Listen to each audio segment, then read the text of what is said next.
ग्रामीणों ने रामपुरा तहसीलदार को आवेदन देकर कार्रवाई की मांग की, जिसमें स्वास्थ्य और फसलों को नुकसान होने की बात कही है।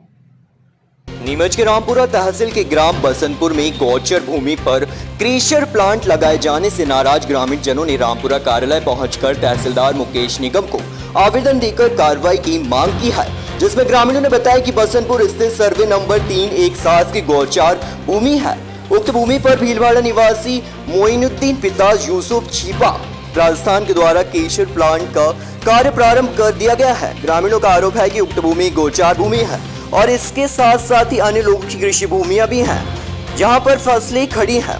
केशर प्लांट के प्रारंभ होने से केसर की ब्लास्टिंग से उड़ने वाली धूल फसलों पर जाएगी, जिससे फसलें खराब हो सकती है। कृषि कार्य करने वालों को बीमारियों का सामना करना पड़ सकता है। इसलिए ग्रामीणों की मांग है कि क्रेशर प्लांट यहां से हटाकर कहीं और स्थापित किया जाए।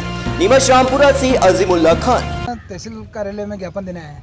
देखिए, ये सभी लोग ग्राम पंचायत भमेसर और ग्राम पंचायत भगोरी के लोग हैं। ये तो बहुत कम संख्या में हैं, कुछ लोग थाने पे बैठे हुए हैं। लगभग दोनों गांव का प्रत्येक व्यक्ति इस मामले को संज्ञान में लिए हुए हैं। मैं विषय को आपके सम्मुख रखना चाहूँगा कि वहाँ पर 135 एकड़ ज़मीन है, जो एकमात्र उस पूरे एरिया की गोचर की ज़मीन है। गोचर की ज़मीन को 2019-20 में, जबकि शायद कांग्रेस सरकार थी, उस दौरान किन्हीं अधिकारियों के द्वारा कुटिलतापूर्वक किसी व्यक्ति को अलाट कर दी गई।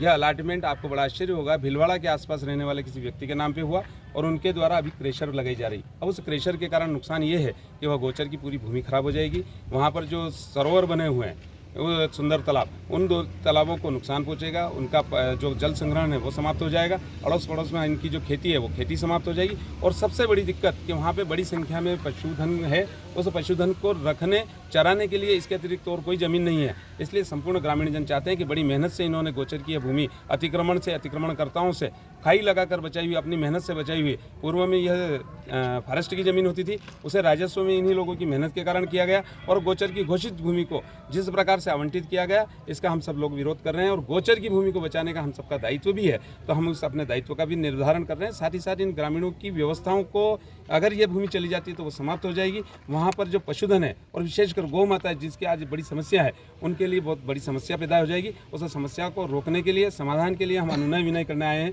अन्यथा हमको आंदोलन करके इस जमीन को बचाना पड़ेगा। यही आप लोगों को। आपने जो आवेदन दिया, शासन का क्या रुख है इस पर? शासन ने क्या कहा? देखिए, शासन को अभी जानकारी में लाया गया मामला, तो अभी उनके रुख से थोड़े दिन में हमें मालूम पड़ेगा। माननीय कलेक्टर साहब को भी अवगत करा दिया गया है, यहाँ तहसील में और थाने में भी अवगत करा दिया गया है। और आप लोगों के माध्यम से हम बहुत क्लियर हैं इस मामले में कि हम अनुनय विनय, कानूनी व्यवस्था को पूरी तरह पालन करने वाले लोग हैं, पूरे अनुशासित लोग हैं, इसलिए अनुनय विनय कर रहे हैं। अन्यथा पूरे गाँव के लोग इससे व्यथित हैं, दुखी हैं। ऐसी स्थिति में आंदोलन के माध्यम से और मौके पर खड़े रहकर भी इस जमीन को बचाना पड़ा, तो हम सब लोग साथ हैं, हम सब बचाएंगे। बोले जय जय श्री राम।